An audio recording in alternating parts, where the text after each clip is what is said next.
Aparece en el capítulo 6 de Apocalipsis, en el versículo 1. ¿Sí? Ahí comienza la tribulación, con la aparición del anticristo. Nosotros nos hemos ido antecitos, en el arrebatamiento. Entonces, ¿qué es lo que lo detiene? A veces se forman unas polémicas, unos debates. Lo que lo detiene es la iglesia. Escuché un debate que días. Y otros dicen, lo que lo detiene es el Espíritu Santo. Yo no discuto eso, eso es lo mismo. ¿Por qué es lo mismo? Nosotros somos el templo del Espíritu Santo, ¿cierto? Individualmente somos el templo del Espíritu Santo. Pero también nosotros colectivamente, formamos un templo. O sea que colectivamente también formamos un templo para el Espíritu Santo. Entonces, si la iglesia se va en el arrebatamiento, nosotros somos la iglesia, todos los creyentes. Cuando nos vayamos, si se va a la iglesia, ¿quién se va con la iglesia? También se va el Espíritu Santo. Entonces, ¿para qué polemizar si es la iglesia o el Espíritu Santo? ¿Ya? Es lo mismo. Versículo 7, porque el misterio de la iniquidad ya está en acción, solo que en este momento hay quien lo detiene, pero falta que sea quitado de en medio el que ahora lo detiene. O sea, si fuera por el anticristo, él aparece ya, pero hay algo que lo detiene y que tiene que ser quitado de en medio. Nosotros seremos quitados de en medio cuando ocurra el arrebatamiento. Se va a la iglesia. Y ahí sí, ¡tin!, aparece. Y empieza la tribulación. Capítulo 6 hasta el capítulo 18 de Apocalipsis es tribulación. El versículo 19 es cuando viene el Señor Jesucristo. Ya arriba en el cielo ocurren dos cosas mientras aquí estamos, mientras aquí están en la tribulación. Mientras aquí están en la tribulación, nosotros estamos en el cielo, en el tribunal de Cristo y en las bodas del Cordero. Y después de los 7 años de tribulación, el Señor Jesucristo baja. ¿Y quiénes vienen ahí? Nosotros bajamos con Él. ¿Ya? Y ahí sí viene a la tierra, ya no llega a las nubes como en el arrebatamiento, toca la tierra, llega al monte de los olivos, como dice en Zacarías capítulo 14. Ya pone sus pies, dice, en el monte de los olivos, Zacarías 14. Y empieza el milenio. ¿Ven? Bueno, continuamos. Ven que a veces uno se emociona y empieza con otros. Espérenme, que es que salieron bastantes diapositivas, me toca.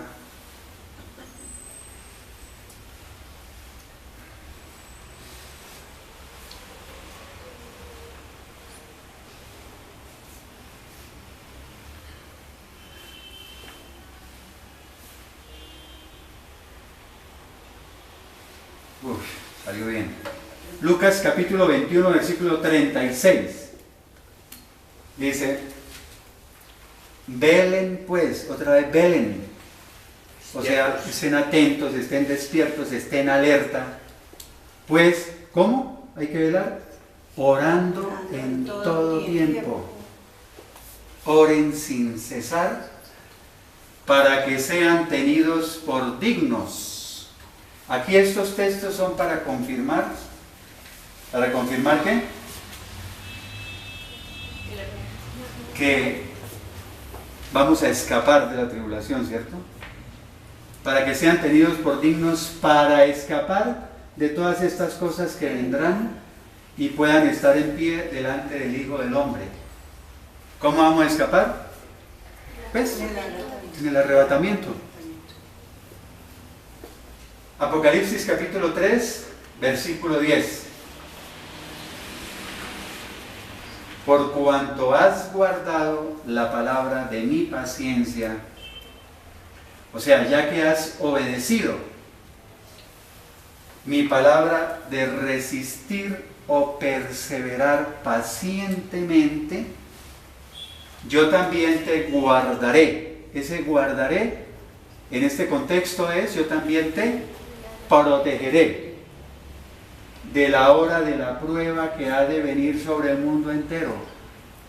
En Apocalipsis capítulo 3, todavía no ha empezado la tribulación. Está diciendo a la iglesia todavía ahí todavía está la iglesia, en la tierra.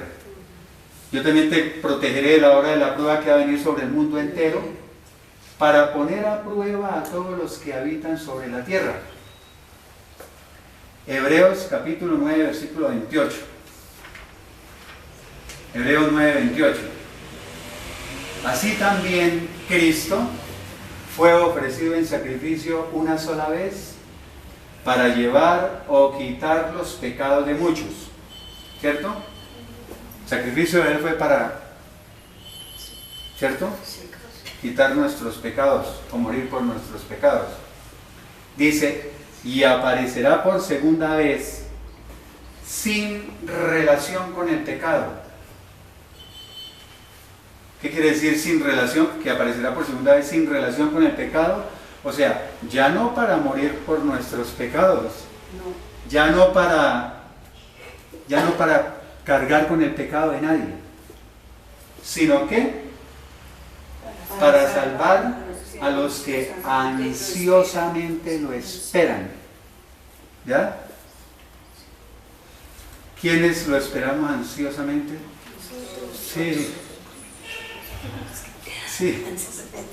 El que está esperando el mundo mejor para los nietos de los nietos. Pues él no. Apocalipsis capítulo 16, versículo 1, el que sigue, pero antes tengo que hacer la aclaración. Entonces dijimos al comienzo que hay unos que dicen que el rapto o arrebatamiento es antes de la tribulación. Otros dicen que es en la mitad de la tribulación. O sea, la tribulación dura 7 años, la mitad de la tribulación serían 3 años y medio. ¿Ya? Esos 3 años y medio es cuando el anticristo, como decimos en Colombia, pela el cobre. O sea, se destapa. Porque los primeros 3 años y medio, acuérdense que el anticristo está quietico en paz. Firmó un tratado de paz y todas cosas, está todo calmadito. Pero a los 3 años y medio saca las uñas. ¿Ya? Entonces, ahí comienza para algunos la ira de Dios. Otros dicen que la ira de Dios es toda la tribulación, pero que a los 3 años y medio es donde empieza la ira de Dios. Ahora sí les voy a explicar lo de la trompeta, que les dije 2 veces que lo tuvieran en cuenta. En la tribulación hay 7 sellos, 7 trompetas, 7 copas. Esos son los juicios de Dios. Entonces, durante los primeros 3 años y medio, se dice que son los 7 sellos y las 7 trompetas. Y que los restantes 3 años y medio son las copas. ¿Ya? Entonces, ellos dicen que a la final trompeta, cuando suene la trompeta, ¿se acuerda que se lo recalqué bastante? Es porque en la mitad de la tribulación coincide con que suena la 7ª trompeta. Entonces suena la 7ª trompeta y comienzan los siguientes 3 años y medio que se considera la ira de Dios. Entonces, que cuando suena esa 7ª trompeta y va a comenzar la ira, somos arrebatados. O sea que el Señor Jesucristo nos va a librar, según esa doctrina, nos va a librar de la ira de los últimos 3 años y medio. O sea que vamos a estar los primeros 3 años y medio. ¿Quedó clarito? ¿O no? Bueno, aquí va a comenzar, viene la explicación de por qué dicen eso. Aquí viene la explicación. Apocalipsis 16:1. Entonces oí una gran voz que desde el templo les decía a los 7 ángeles: vayan y derramen sobre la tierra las 7 copas de la ira de Dios. Y dicen, ¿ve? La ira de Dios son las 7 copas. Y esas son en los 3 años y medio restantes de la tribulación. Entonces que el Señor Jesucristo nos va a arrebatar y nos va a librar de esas 7 copas, de la ira, de esa ira. ¿Sí? Pero vamos a estar los primeros 3 años y medio. Y como va el mundo, no es descabellado creerlo, ¿cierto? Porque Primera de Tesalonicenses capítulo 1 versículo 10. Aquí comienza a hacer más aclaraciones. Y esperar de los cielos a su Hijo, a quien Dios resucitó de entre los muertos, es decir, a Jesús, quien nos libra de la ira venidera. La ira de las 7 copas, según los que dicen, ¿sí?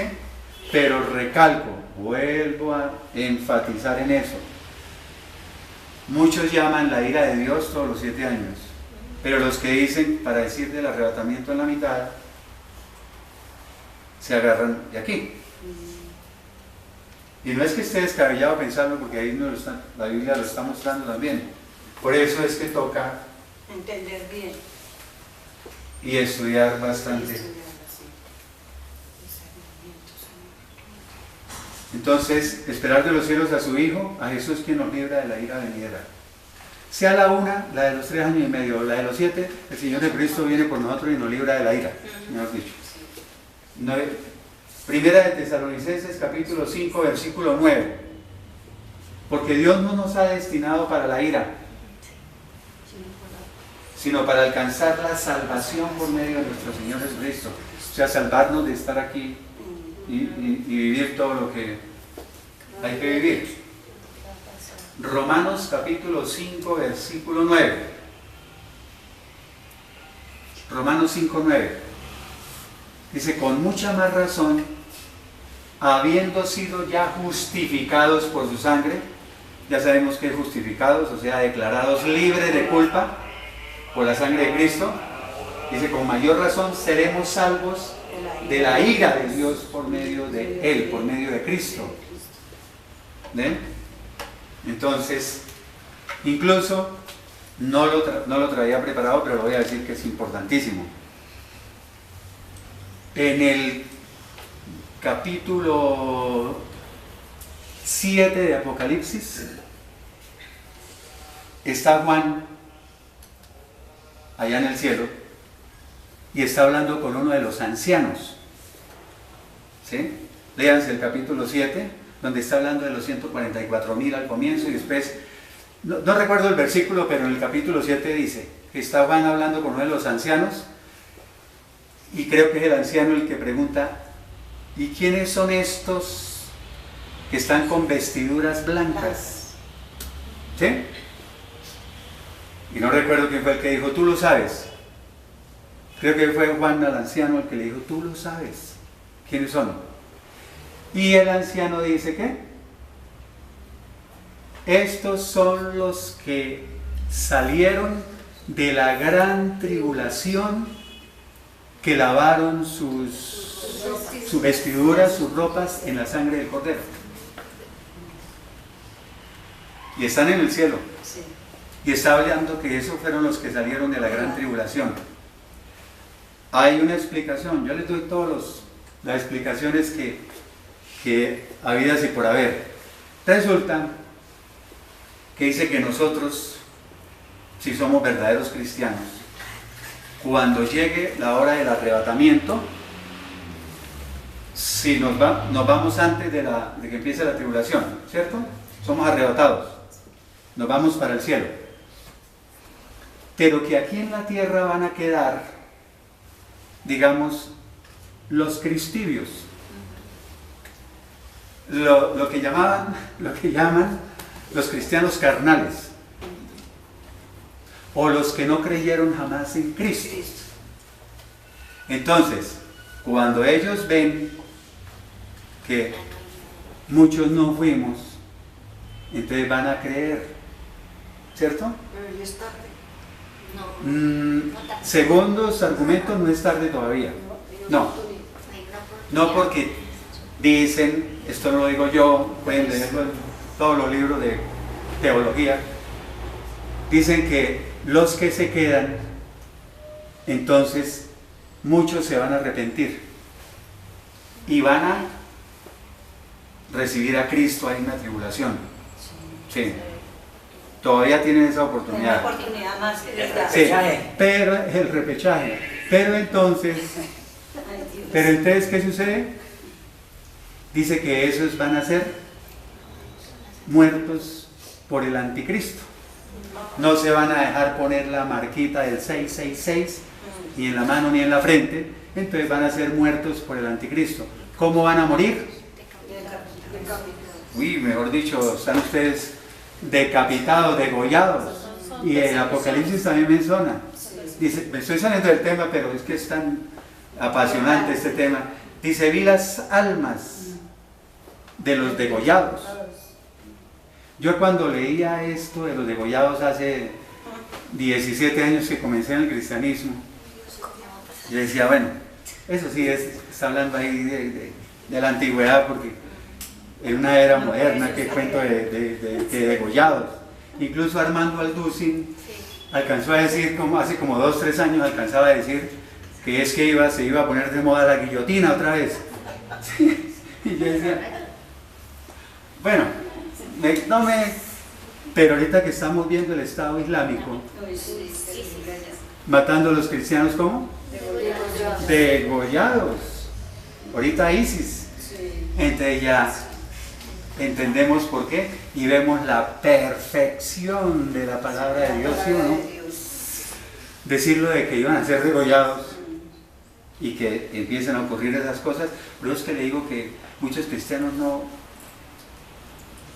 ven, que nada, que vieron el noticiario, como dicen por ahí en otros países, y que sí, y no se dan cuenta de que están ocurriendo muchas cosas. Porque nunca han leído la palabra de Dios. Nunca han leído la palabra de Dios.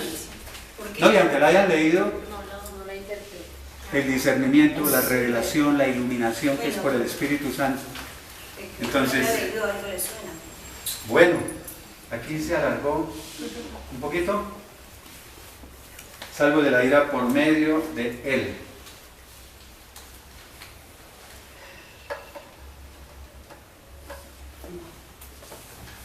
Esta es la parábola de las vírgenes. Ya estamos terminando. Sí. Terminamos. Falta poco. Esta parábola de las vírgenes es una parábola referente al arrebatamiento. Porque uno muchas veces la leía, ¿esto qué era, no? No es el arrebatamiento. Mateo 25, del 1 al 13, la leemos rápidamente. Dice, entonces el reino de los cielos será semejante a 10 vírgenes que tomando sus lámparas salieron a recibir al novio. Y una vez pongamos el título. ¿Las vírgenes representan a quién? La iglesia. La iglesia. Correcto. Salieron a recibir al novio. ¿El novio es quién? Cristo. Acuérdate que Cristo es el novio y la iglesia es la novia del Cordero. Versículo 2. 5 de ellas eran insensatas y 5 prudentes. Vámonos nombre. 5 de ellas eran... No. Insensatas. ¿Sí? No, y 5 prudentes. Perdón, sí. Tiene toda la razón aquí. 5 de ellas eran insensatas, o sea, carnales, 5 prudentes, o sea, cristianas verdaderas, el apellido verdaderas.